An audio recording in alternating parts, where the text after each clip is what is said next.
Bismillahirrahmanirrahim. Assalamualaikum warahmatullahi wabarakatuh. Selamat pagi anak-anak. Alhamdulillah, materi ilmu pengetahuan sosial kali ini akan membahas tentang pertukaran tenaga kerja.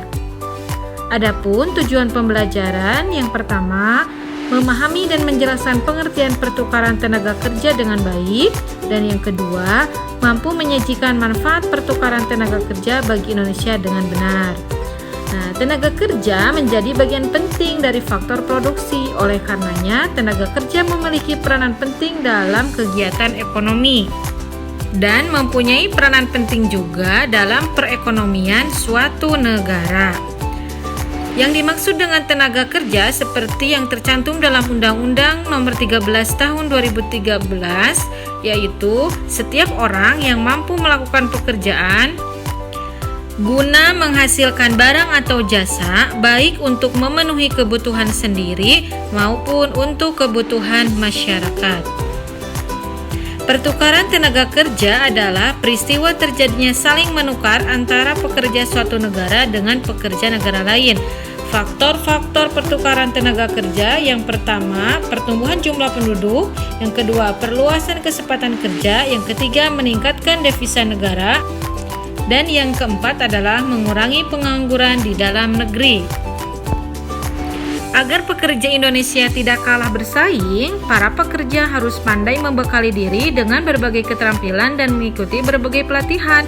MEA atau Masyarakat Ekonomi Asia bisa menjadi kesempatan emas bagi profesional Indonesia untuk pengalaman kerja di luar negeri. Adapun tenaga kerja berdasarkan kualitasnya ada tenaga terdidik, tenaga kerja terlatih, dan tenaga kerja tidak terdidik dan tidak terlatih.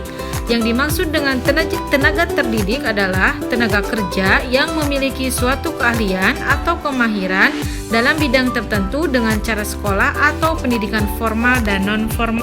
Misalnya lulusan SMA, SMK, atau bahkan perguruan tinggi dan pelatihan. Contoh tenaga kerja terdidik ada guru, dosen, pengacara, dan dokter. Yang kedua adalah tenaga kerja terlatih. Yang dimaksud dengan tenaga kerja terlatih yang adalah tenaga kerja yang terampil, yang memiliki keahlian dalam bidang tertentu dengan melalui pengalaman kerja. Jadi membutuhkan latihan terus-menerus sehingga mampu menguasai pekerjaannya ya. Contoh tenaga kerja terlatih ada mekanik, koki, dan sopir.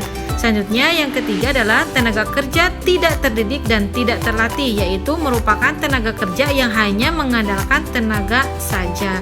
Contohnya ada buruh, kemudian buruh bongkar angkat pelabuhan, dan pekerja rumah tangga.